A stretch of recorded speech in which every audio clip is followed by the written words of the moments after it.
after I received the news, Malia walked in and said, Daddy, you won the Nobel Peace Prize, and it is Beau's birthday. And then Sasha added, plus we have a 3-day weekend coming up. So it's good to have kids to keep things in perspective. I am both surprised and deeply humbled by the decision of the Nobel Committee.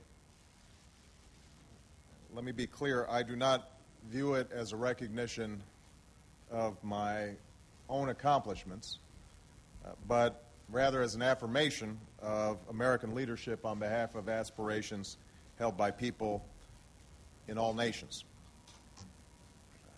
To be honest, I do not feel that I deserve to be in the company of so many of the transformative figures who've been honored by this prize. Men and women who've inspired me and inspired the entire world through their courageous pursuit of peace. But I also know that this prize reflects the kind of world that those men and women and all Americans want to build, a world that gives life to the promise of our founding documents. And I know that throughout history, the Nobel Peace Prize has not just been used to honor specific achievement, it's also been used as a means to give momentum to a set of causes. And that is why I will accept this award as a call to action, a call for all nations to confront the common challenges of the 21st century. These challenges can't be met by any one leader or any one nation. And that's why my administration's worked to establish a new era of engagement in which all nations must take responsibility for the world we seek. We cannot tolerate a world in which nuclear weapons spread to more nations and in which the terror of a nuclear holocaust endangers more people. And that's why we've begun to take concrete steps to pursue a world without nuclear weapons, because all nations have the right to pursue peaceful nuclear power, but all nations have the responsibility to demonstrate their peaceful intentions.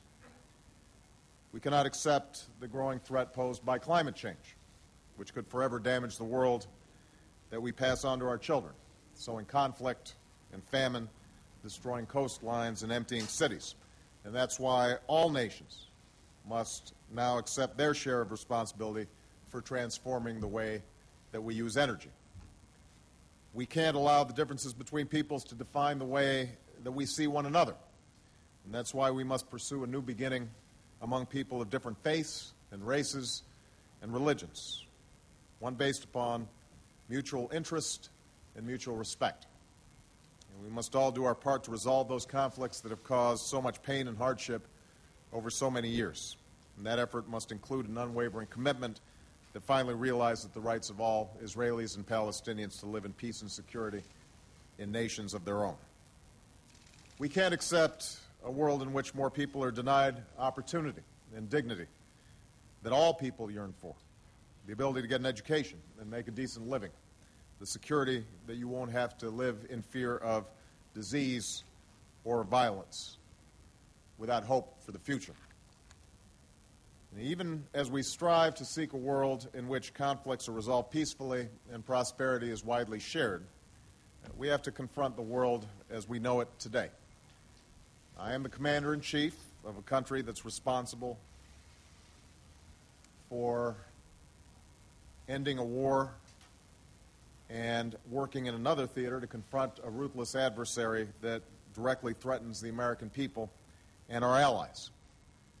I'm also aware that we are dealing with the impact of a global economic crisis that has left millions of Americans looking for work. These are concerns that I confront every day on behalf of the American people. Some of the work confronting us will not be completed during my presidency. Some, like the elimination of nuclear weapons, may not be completed in my lifetime. But I know these challenges can be met, so long as it's recognized that they will not be met by one person or one nation alone.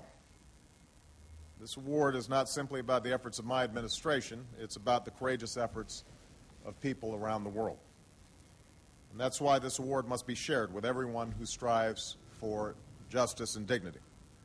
For the young woman who marches silently in the streets on behalf of her right to be heard, even in the face of beatings and bullets.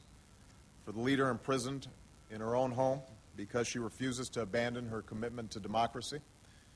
For the soldier who sacrificed through tour after tour of duty on behalf of someone half a world away. And for all those men and women across the world who sacrificed their safety and their freedom and sometimes their lives for the cause of peace. That has always been the cause of America. That's why the world has always looked to America. And that's why I believe America will continue to lead. Thank you very much. What did your wife say, Mr. President?